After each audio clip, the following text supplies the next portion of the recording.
Welcome to Saltwater Stories. Earth Day is coming up soon, April 22nd, and, well, we thought it's a great time to talk about something huge and vital. Absolutely. The ocean. Exactly.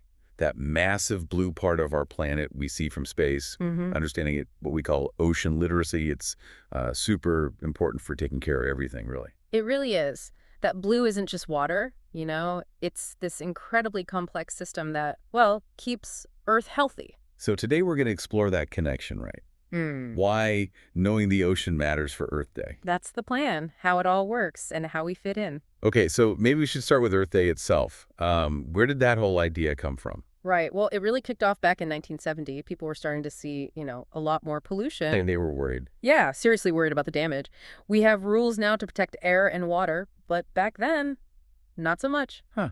Like factories could just pollute freely. Pretty much. And cars were, well, let's just say, not very efficient. It was a different time. So what made people start thinking, hey, we need to change this? Was there a specific moment? There were a few key things. Rachel Carson's book Silent Spring came out in '62. Oh, I've heard of that one. About pesticides. Exactly. It really opened people's eyes to how pollution could harm nature, birds, everything. And then 1969, there was this huge oil spill off the coast of California. Wow. That must have been a real wake-up call. It absolutely was. People saw firsthand how bad an environmental disaster could be. So these events sort of built up the pressure. They did. And Senator Gaylord Nelson, he saw all this energy, especially from student protests against the Vietnam War, and thought, why not channel some of that towards the A environment? dedicated day for it. Yeah, a day to learn, to raise awareness. He teamed up with Dennis Hayes, who was brilliant at organizing. And they picked April 22nd. Any reason for that specific date? Well, they thought it was a good spot on the calendar, kind of Ah. between spring break and final exams for college students. Trying to get the students involved. Exactly. And, the weather's usually getting nicer then, good for rallies and outdoor stuff. Smart. So how did that first Earth Day go? Was it a success? It was huge, way bigger than they probably expected. April 22nd, 1970, something like 20 million Americans took part. 20 million. Wow. What did they do? All sorts of things. Rallies, teach-ins, cleanups. People just came together to show they cared about the planet. It was pretty powerful. That kind of turnout must have made politicians take notice. Oh, definitely. It created real momentum. Later that year, the Environmental Protection Agency, the EPA, was created. Okay. And it really helped push forward major laws like the Clean Air Act and the Clean Water Act, things we kind of rely on now. It's amazing how one day could spark such big changes. And Earth Day didn't stop there, right? It kept growing. It did. By 1990, it went global. You had something like 200 million people in over 140 countries participating. So it became a worldwide movement. Absolutely. It showed that environmental concern wasn't just a U.S. thing, it was global. So fast forward to today. What's the main point of Earth Day now?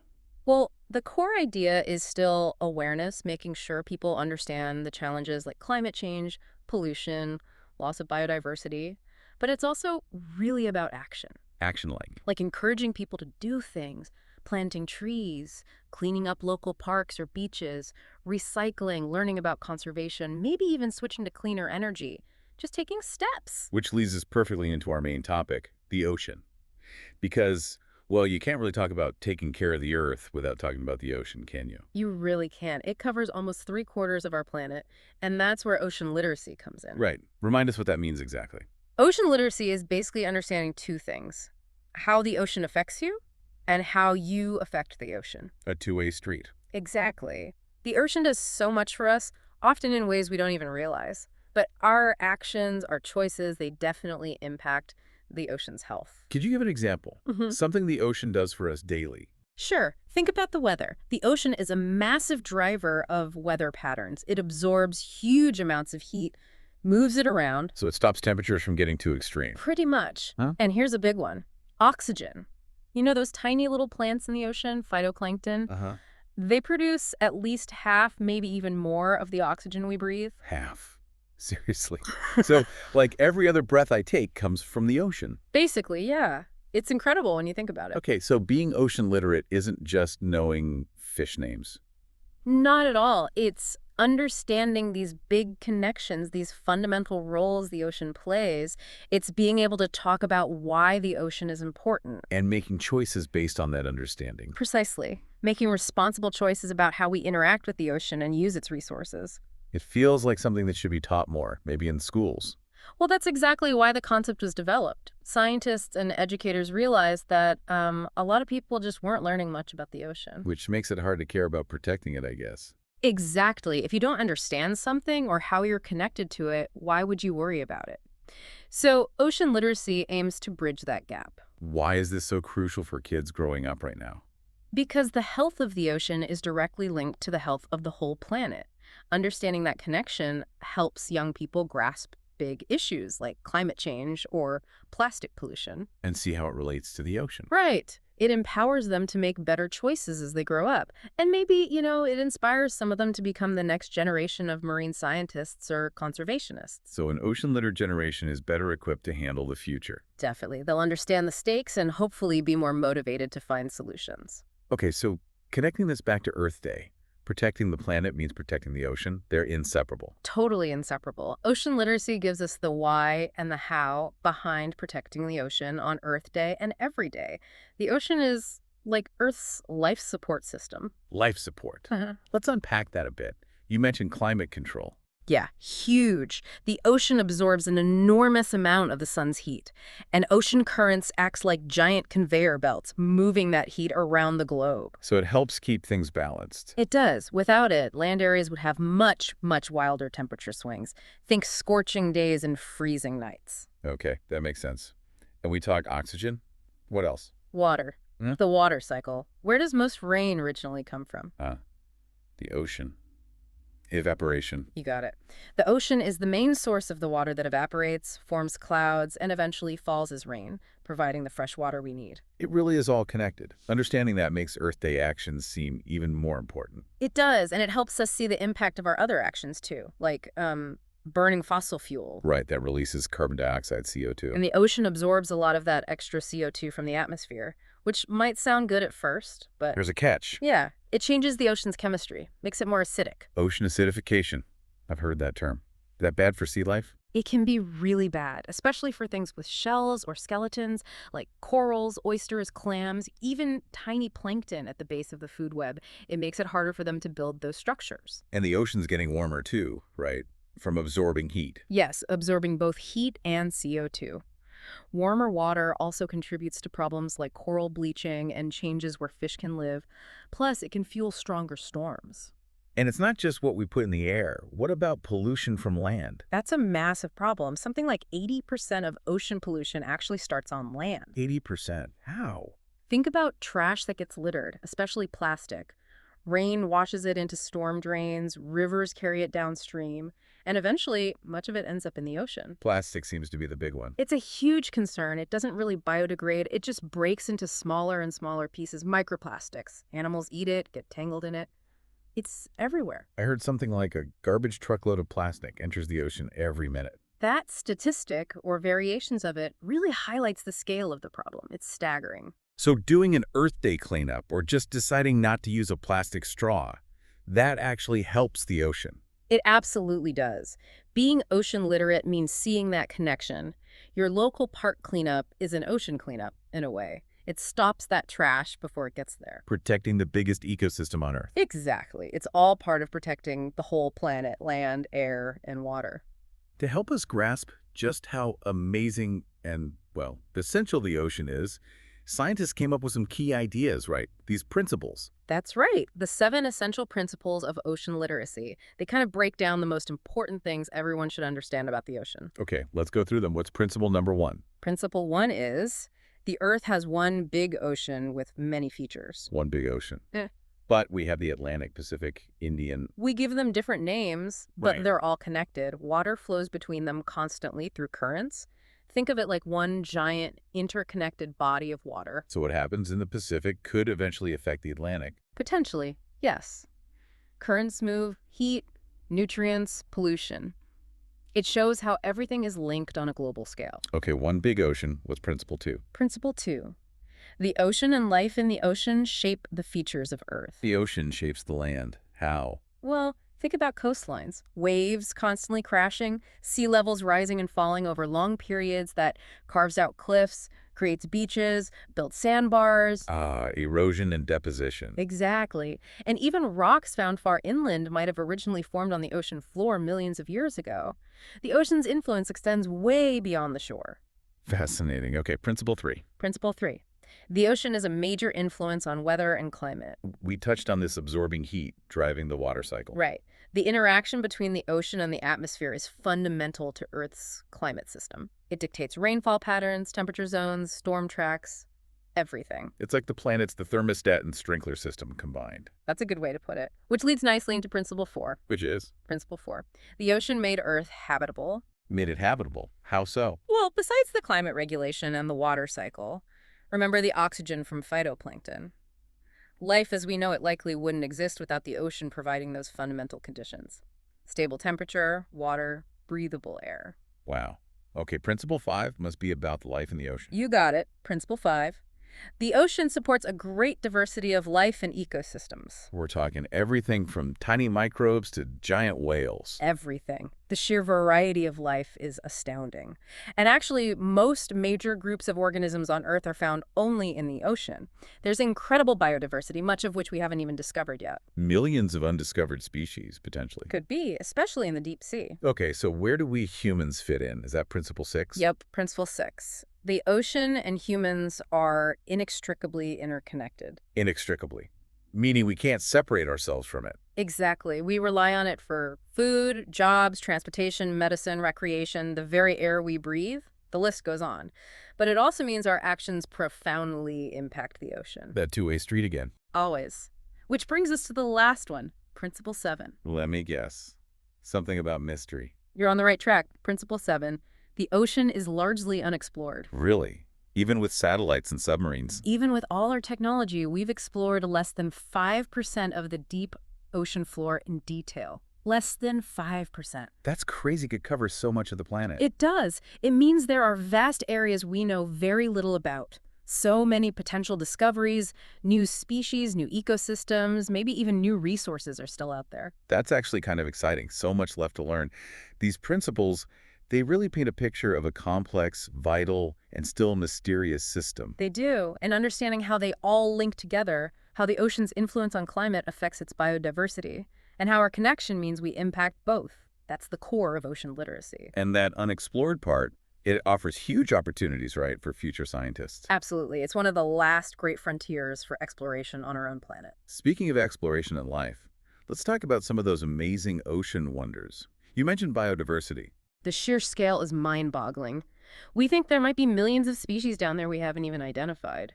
Microbes are the most abundant life form, but then you have the blue whale, the largest animal ever to have lived on Earth, bigger than any dinosaur. Wow. And what about the really deep parts, the dark, cold zones? The deep sea is fascinating. The pressure is immense, it's freezing cold, and it's pitch black. The creatures there have developed some incredible adaptations. Like what? Some fish have soft, almost jelly-like bodies to cope with the pressure. Others have enormous eyes to capture any faint glimmer of light. Many rely heavily on touch or chemical senses. And some make their own light, right, bioluminescence. Yes. That's one of the coolest things about the deep sea. So many creatures can produce light. Why do they do that? All sorts of reasons. Some, like the anglerfish, use a glowing lure to attract prey right to their mouths. Sneaky? Totally. Others use light for defense. The vampire squid can shoot out a cloud of sticky, glowing goo to confuse a predator while it escapes. Glowing goo. Awesome. Some deep-sea shrimp can even spew glowing liquid like underwater fireworks. And some worms release glowing bombs. Then there's camouflage. Some fish have lights on their underside that match the faint light filtering down from above, making them invisible to predators looking up. Counter-illumination, right? Exactly. And finding mates, some crustaceans and worms use specific light patterns to signal each other in the dark. It's like a secret light language down there. Any other cool creatures we should spotlight? Oh, tons. Sea turtles are amazing travelers, migrating thousands of miles. Many are endangered, but things like turtle excluder devices and fishing nets are helping. Good. Puffins are cool seabirds. They were almost wiped out in Maine by hunting, but conservation efforts brought them back to nest on islands there. That's a great success story. Definitely. What about sharks? Sharks are vital predators that keep ecosystems balanced. Some deep-sea sharks can glow, which is pretty wild. But sadly, many shark species are in trouble due to overfishing, often caught accidentally. And coral reefs. They're incredible ecosystems too. They really are, like bustling underwater cities built by tiny coral animals. They support maybe a quarter of all marine life and protect coastlines from storms, but they're super sensitive to warming water and pollution. So much amazing life, but also facing threats. Are we still finding new things down there? All the time. Using remotely operated vehicles, ROVs, and advanced sonar, scientists are constantly exploring and discovering new species and features. It just reinforces how much we still have to learn and how important it is to protect this huge habitat before we lose things we never even knew existed. Which brings us back to the impacts we have. We talked about plastic pollution. Right. It comes from everywhere. Single-use items are a huge source. Bags, bottles, straws, wrappers, stuff we use once and throw away. And it gets into the ocean how? Littering, drains. Mostly from land, yeah. Litter gets washed or blown into waterways. Storm drains often lead directly to rivers or the coast. Sometimes it comes from ships or fishing gear too, but land-based sources are the biggest chunk. And the harm to animals is serious. It is. Turtles eating plastic bags thinking they're jellyfish. Birds and seals getting tangled in nets or plastic rings. It's heartbreaking. And the microplastics, they get into the food chain. They do. Tiny animals eat them, then bigger animals eat those, and so on, potentially concentrating toxins up the food web. We're even finding microplastics in the seafood humans eat. Plus, plastic can gather in these huge swirling patches, like the Great Pacific Garbage Patch. Ugh. Okay, and the other big impact was overfishing, catching too many fish. Exactly. Catching fish faster than they can reproduce and replenish their populations. What causes that? Too many boats? Bad fishing methods? Both, often. Too much fishing effort and methods like bottom trawling that can catch huge amounts of fish indiscriminately, including unwanted species. That's the bycatch problem. And bycatch just gets thrown back, usually dead. Often, yes. It's incredibly wasteful. What does overfishing do to the ocean overall? It can cause populations to collapse. The Atlantic cod fishery is a famous example. It disrupts entire food webs. If you take out too many predator fish, their prey might explode. If you take out too many algae-eating fish, reefs can get smothered. It damages habitats, and it hurts coastal communities that depend on fishing. And these problems, plastic and overfishing, they probably make each other worse or make it harder for the ocean to deal with climate change. Absolutely. A stressed ecosystem is less resilient. An ocean dealing with pollution and depleted fish stocks is going to have a much harder time coping with warming temperatures and acidification. It's all interconnected. Okay, it does sound pretty serious. But you mentioned success stories earlier. Are there hopeful things happening, people fighting back? Yes, definitely. Lots of people are working incredibly hard. One really important tool is creating marine protected areas, MPAs. Like underwater parks? Kind of, yeah. Areas where harmful activities like certain types of fishing or mining are restricted or banned altogether. What's the goal of an MPA? To give marine life a safe haven. A place where populations can recover, where biodiversity is protected, where ecosystems can function more naturally. They can act like reservoirs, spilling over fish and larvae into surrounding areas. Are there many of these? Yes. There are MPAs all over the world. The Great Barrier Reef Marine Park is a huge one. Here in the U.S., we have places like the Channel Islands National Marine Sanctuary off California, or Papahanaumokuakea in Hawaii, which is massive. The U.S. alone has almost 1,000 MPAs of various types and levels of protection. That's really encouraging. Any other conservation wins? Oh, yeah. Think about cleanups. There was an amazing volunteer effort on Versova Beach in Mumbai, India. They removed literally tons of trash over several years. Yeah. And olive ridley sea turtles, which hadn't nested there in decades, started coming back. No way. That's incredible. It really shows what dedicated community action can achieve. There are groups everywhere doing similar work, like Debris-Free Bonaire in the Caribbean. What about saving specific animals? We mentioned the turtle excluder devices, nets with escape hatches. Using lights on nets can also help turtles and even seabirds avoid getting caught. Rescue centers, like Loggerhead Marine Life Center in Florida, do amazing work rehabilitating injured turtles. And the puffins in Maine? Yep. Project Puffin successfully reintroduced them to islands where they'd been wiped out. Now there are thriving colonies again. It took decades, but it worked. And reefs can recover. Sometimes, yes. In places like American Samoa and parts of Hawaii, establishing marine sanctuaries and reducing fishing pressure has allowed damaged coral reefs to show signs of recovery. What about fishing itself? Can that become more sustainable? It can. Better science and management rules have helped some fish populations bounce back, like red snapper in the Gulf of Mexico. Even Pacific bluefin tuna, which was in really bad shape, is showing early signs of recovery thanks to stricter international cooperation. So it takes scientists, governments, communities, everyone working together. Exactly. These successes show that it is possible to make a difference. It gives us hope. Okay, this is great. It makes you want to help. So for our listeners, how can they be an ocean hero, maybe starting this Earth Day? That's the best question because everyone really can make a difference right from home or school. Small actions add up. Like what? What are some easy first steps? Well, tackling plastic is huge. Try using a reusable water bottle instead of buying plastic ones. Pack lunch in reusable containers. Say no thanks to plastic straws or plastic cutlery if you don't need them. Simple swaps? Yeah, bring reusable bags when your family goes shopping. Choose snacks with less plastic packaging. And make sure you know what can and can't be recycled in your area and do it right. What about helping keep places clean?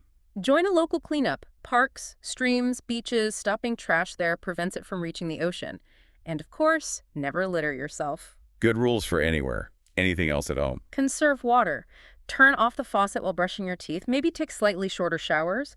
Less water wasted means less wastewater, potentially polluting waterways. And saving energy. Does that help the ocean? It does, because saving energy usually means burning fewer fossil fuels, which helps slow down climate change and ocean acidification. So turn off lights and electronics when you leave a room, unplug chargers you're not using, maybe walk or bike sometimes instead of getting a ride. What about food choices? Seafood. That can be tricky, but asking where seafood comes from is a start. There are helpful guides online, like the Monterey Bay Aquarium's Seafood Watch app or website that tell you which choices are more sustainable. Okay. And interacting with wildlife, if you're at the beach. Respect wildlife. Observe animals from a distance, never feed them, and be careful not to disturb their homes, like tide pools or nesting areas. If you see an animal that looks sick or injured, tell an adult so they can call local experts or wildlife rescue. Don't try to help it yourself. That's really important advice. What about learning and sharing? Absolutely key. Read books, watch documentaries. There are amazing ones about the ocean. Visit an aquarium or science center if you can. And then talk about what you learn. Tell your friends, your family. Share cool facts. Get them excited too. Exactly. Even planting something, a tree in your yard, flowers on a balcony, helping with a school garden plants absorb CO2, which helps fight climate change. So being an ocean hero is about doing things, learning things, and sharing things. That sums it up perfectly. It's about making conscious choices and building a community of people who care about our blue planet. This has been, well, really illuminating. It hammers home just how incredible and vital our ocean is. And Earth Day is such a great reminder to focus on protecting it. Definitely. Understanding the ocean, being ocean literate, it lets us see that deep connection between our lives and the ocean's health. We've covered some tough challenges like pollution and overfishing. But also some really hopeful signs like the MPAs and the comeback stories. Exactly. There is hope and there are solutions we can work towards. And it really boils down to this. A healthy ocean means a healthy planet. For us, for wildlife, for the future. It's our shared responsibility. So hopefully, this Earth Day inspires everyone listening to stay curious, keep learning about our amazing ocean, and take those everyday actions, big or small. Share what you know, share your passion. Remember, anyone, absolutely anyone, can be an ocean hero. Happy Earth Day, everyone, and thanks so much for joining us on Saltwater Stories.